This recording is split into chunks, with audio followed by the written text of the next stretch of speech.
Love on the Bon Dieu.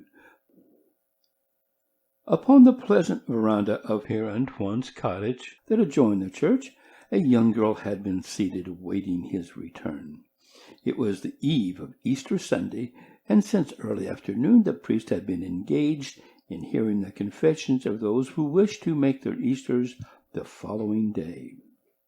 The girl did not seem impatient at his delay. On the contrary, it was very restful for her to lie back in the big chair she had found there and peep through the thick curtains of vines at the people occasionally passing along the village street. She was slender, with a frailness that indicated lack of wholesome and plentiful nourishment.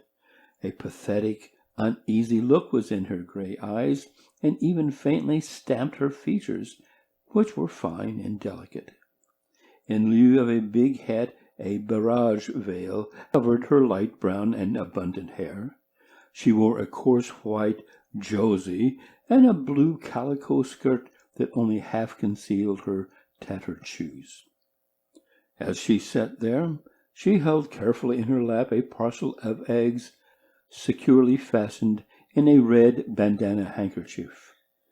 Twice already a handsome, stalwart young man in quest of the priest had entered the yard and penetrated to where she sat.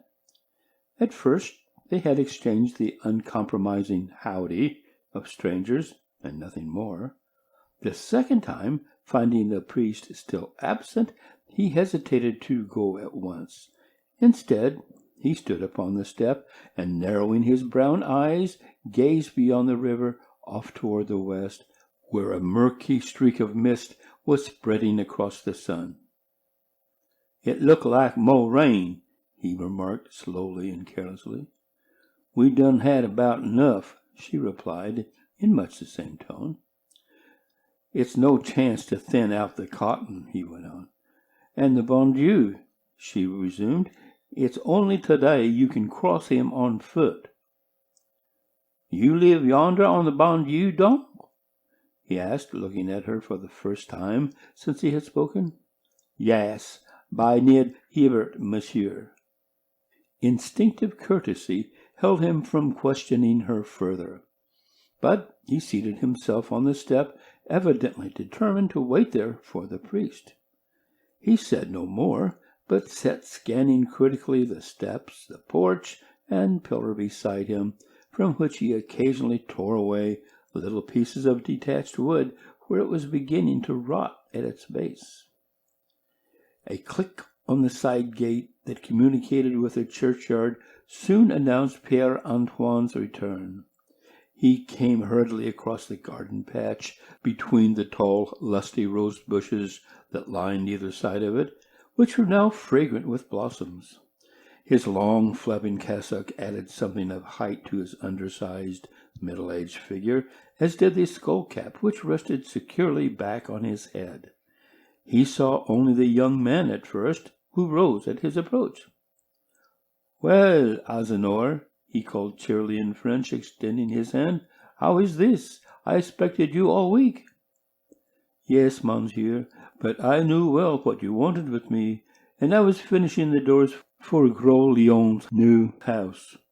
Saying which, he drew back and indicated by a motion and look that someone was present who had prior claim upon Père Antoine's attention.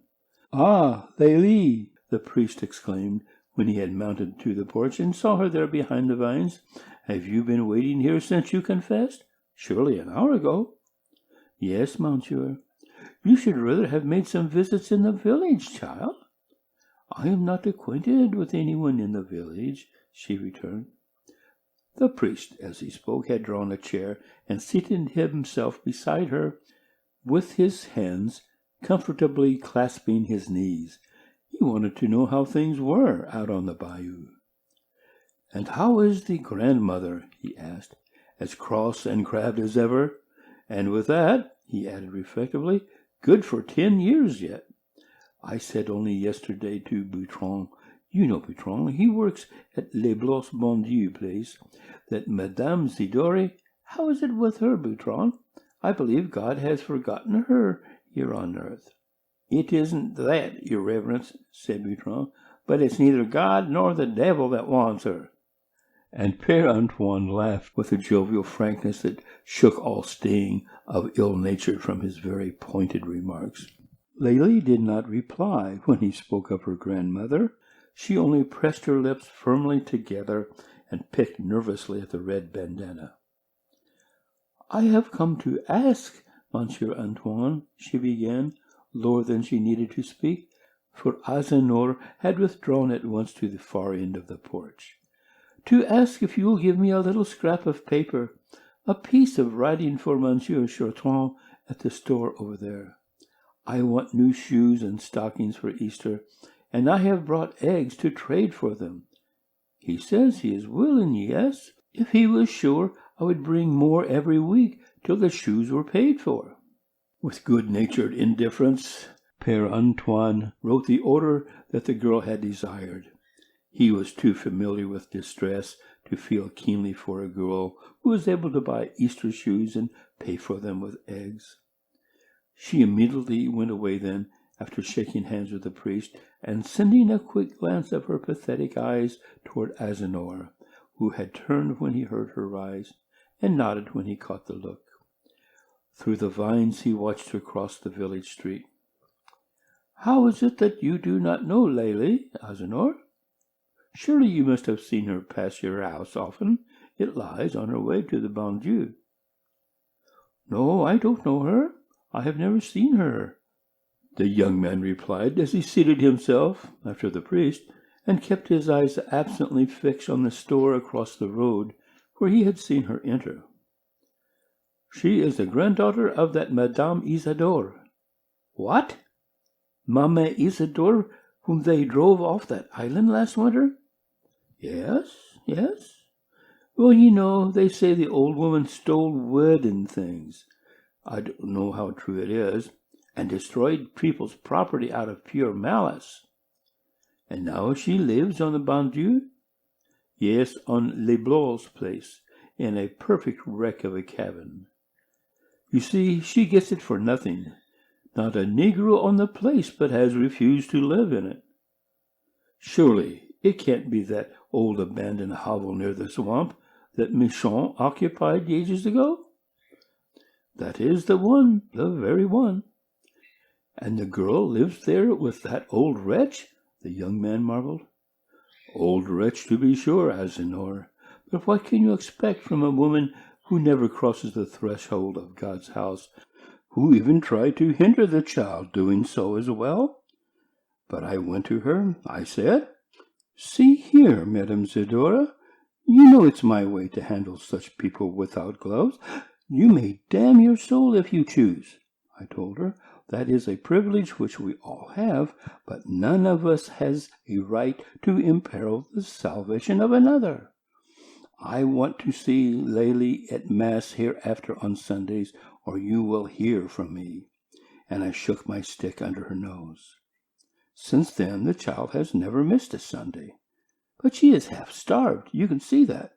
You saw how shabby she is, how broken her shoes are. She is at Chartrand's now, trading for new ones with those eggs she brought.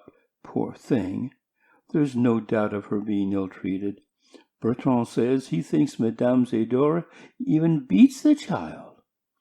I don't know how true it is, for no power can make her utter a word against her grandmother. Azanor, whose face was a kind and sensitive one, had paled with distress as the priest spoke, and now, at these final words, he quivered as though he felt the sting of a cruel blow upon his own flesh. But no more was said of Lélie, for Père Antoine drew the young man's attention to the carpenter work which he wished to entrust to him. When they had talked the matter over in all its lengthy details, Azanor mounted his horse and rode away. A moment's gallop carried him outside the village. Then came a half-mile strip along the river to cover, and then the lane to enter, in which stood his dwelling midway upon a low, pleasant knoll. As Azanor turned into the lane, he saw the figure of Lélie far ahead of him. Somehow he had expected to find her there, and he watched her again as he had done through Père Antoine's vines. When she passed his house, he wondered if she would turn to look at it. But she did not. How could she know it was his? Upon reaching it himself, he did not enter the yard, but stood there motionless, his eyes always fastened upon the girl's figure. He could not see, away off there, how coarse her garments were. She seemed, through the distance that divided them, as slim and delicate as a flower stalk. He stayed till he reached the turn of the lane and disappeared into the woods. Mass had not yet begun when Azenarch tiptoed into church on Easter morning. He did not take his place with the congregation, but stood close to the holy water font and watched the people who entered.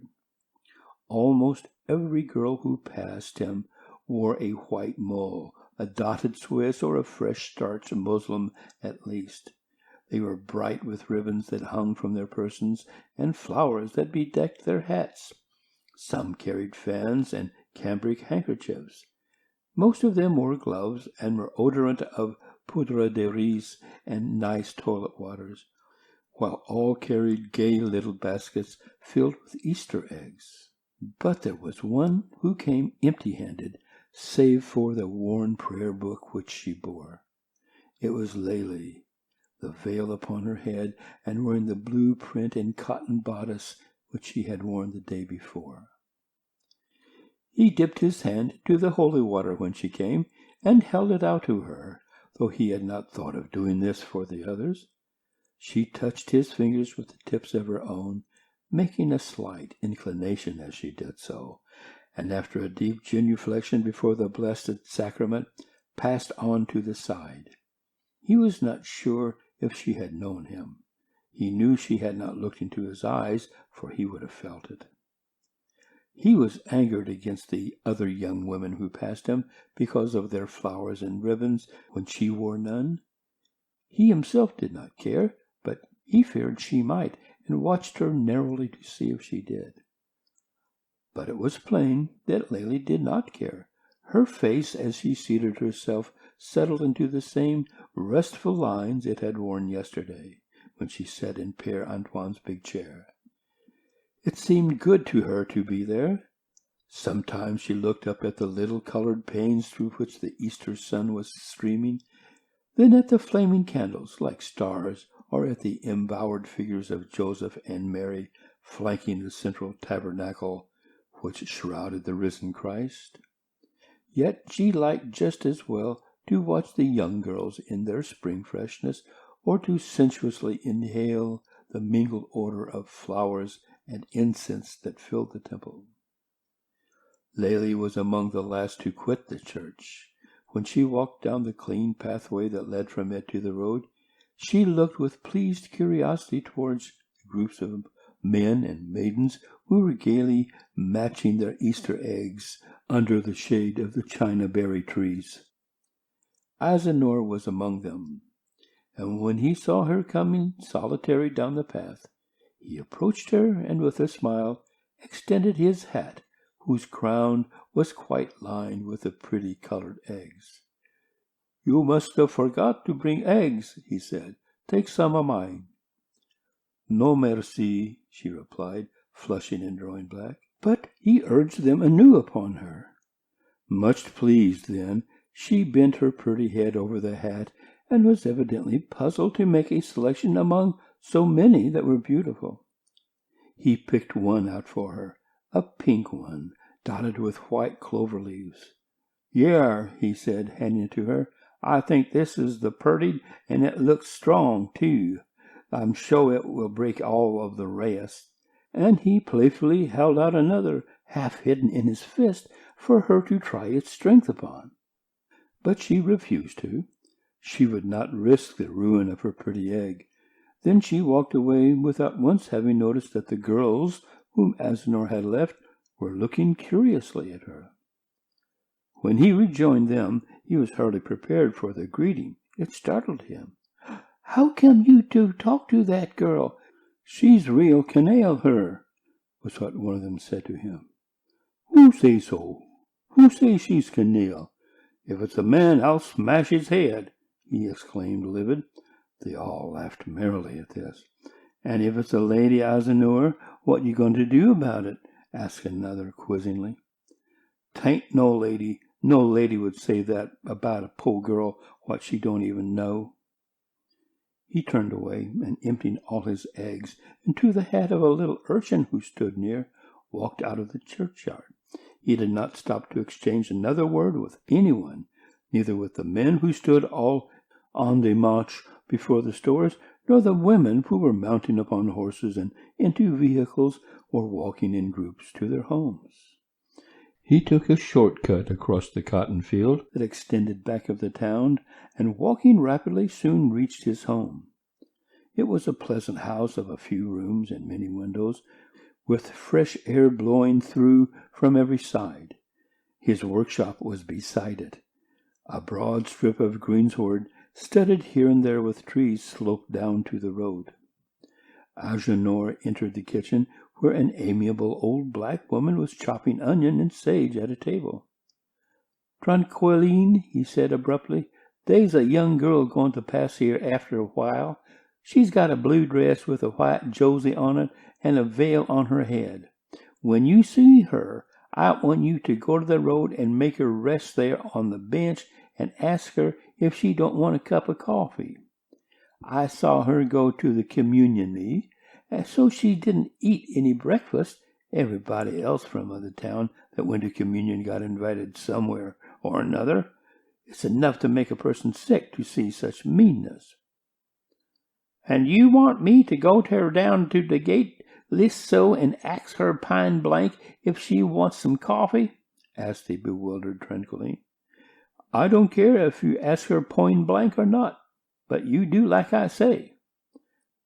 Tranquilline was leaning over the gate when Lely came by. "Howdy," offered the woman.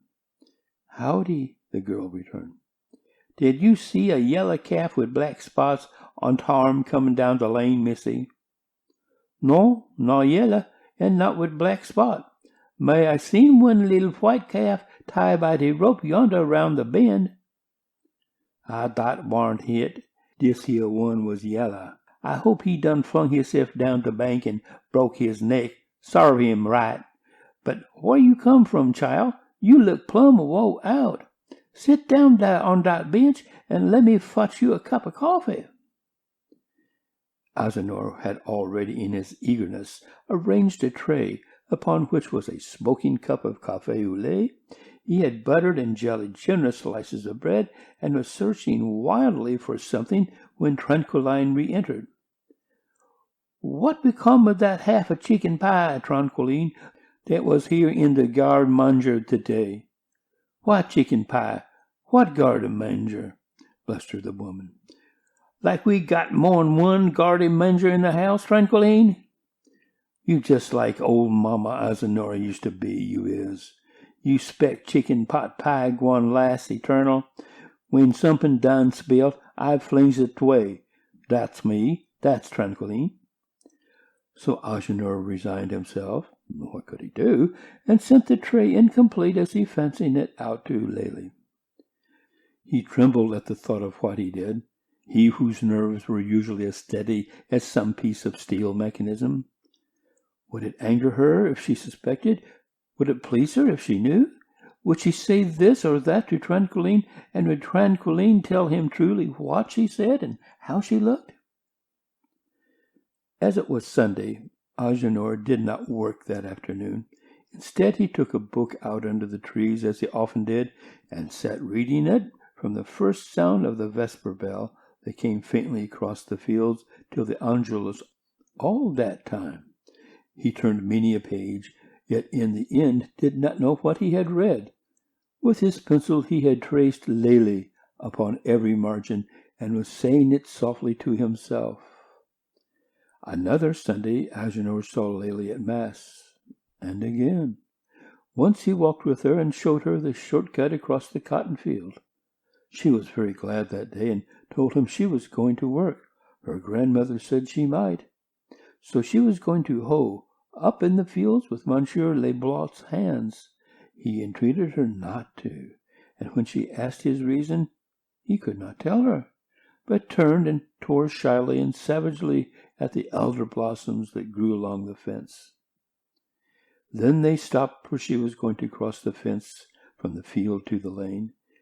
He wanted to tell her that was his house, which they could see not far away, but he did not dare to, since he had fed her on the morning she was hungry. "And you say your grandma's going to let you work? She keeps you from working, don't?" He wanted to question her about her grandmother, and could think of no other way to begin. "Poor old grandmère," she answered.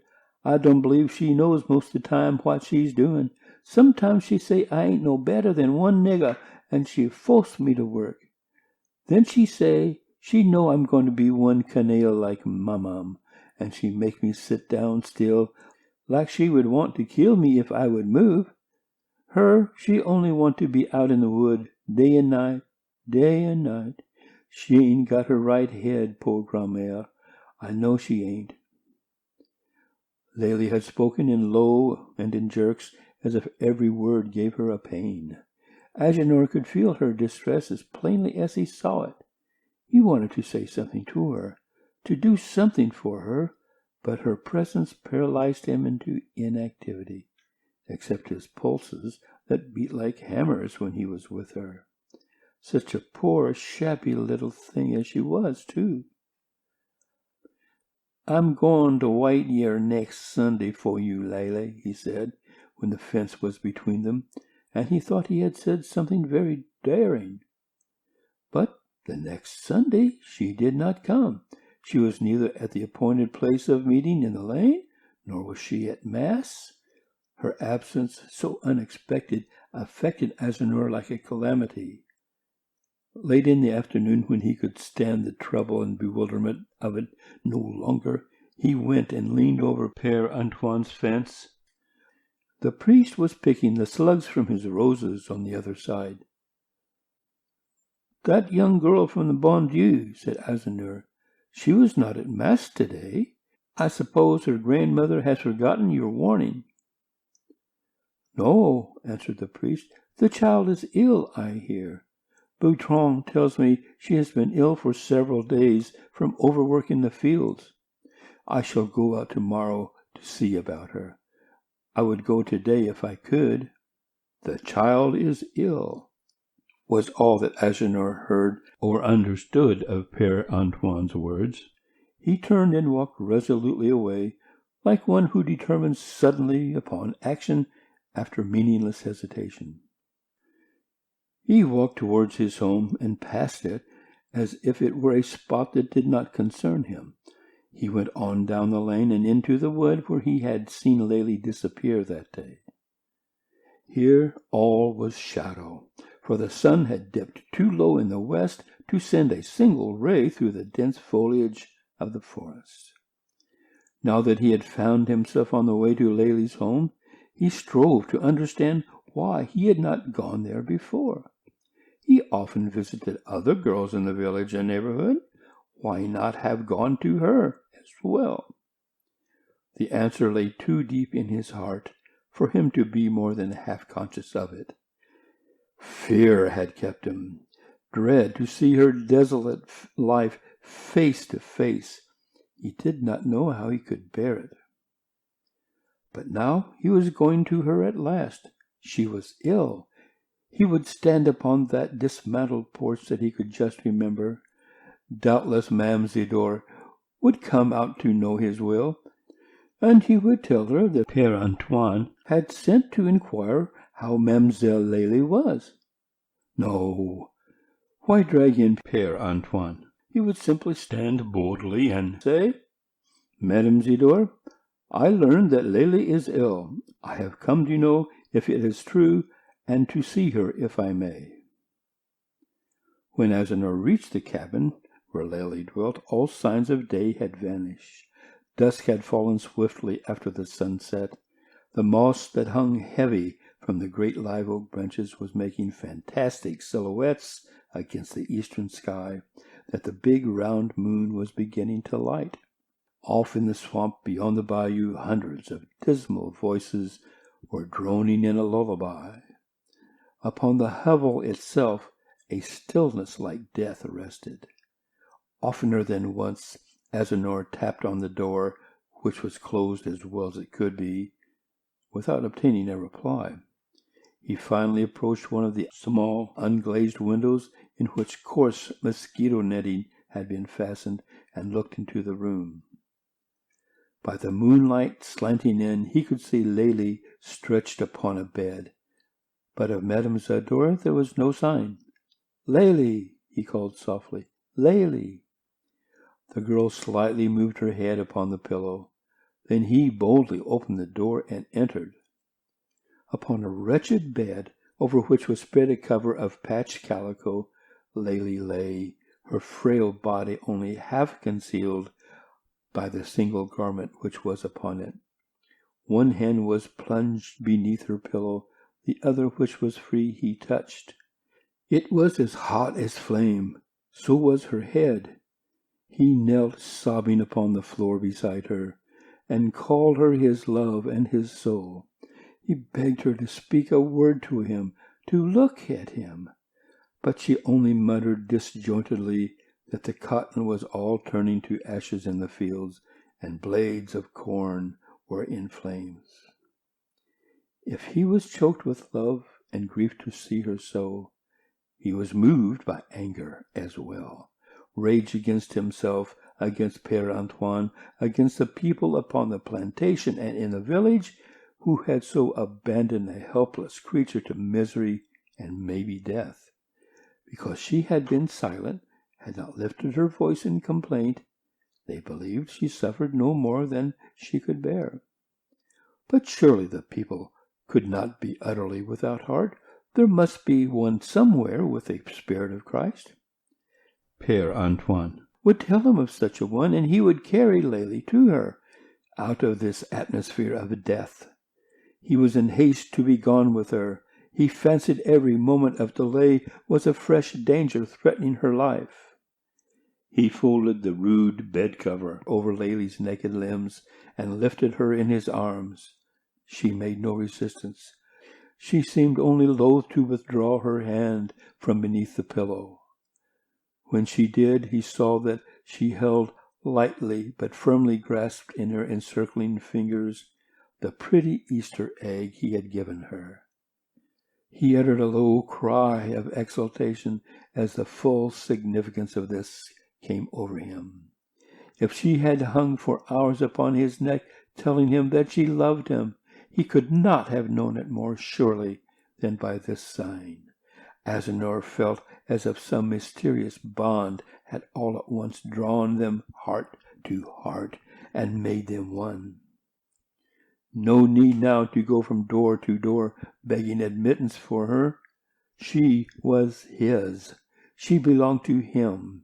He knew now where her place was, whose roof must shelter her, and whose arms protect her.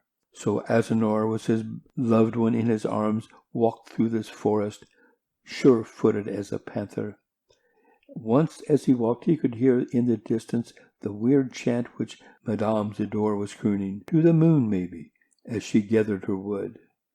Once, where the water was trickling cool through rocks, he stopped to lave Lélie's hot cheeks and hands and forehead. He had not once touched his lips to her, but now, when a sudden great fear came upon him, because she did not know him, instinctively he pressed his lips upon hers that were parched and burning. He held them there till hers were soft and pliant from the healthy moisture of his own. Then she knew him. She did not tell him so, but her stiffened fingers relaxed their tense hold upon the Easter bauble. It fell to the ground as she twined her arm around his neck, and he understood. "Stay close by her, Tranquilline," said Agenor, when he had laid Lélie upon his own couch at home.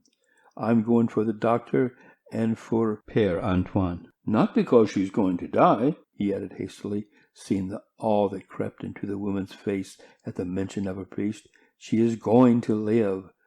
Do you think I would let my wife die, Tranquilline? End of Love on the Bon Dieu.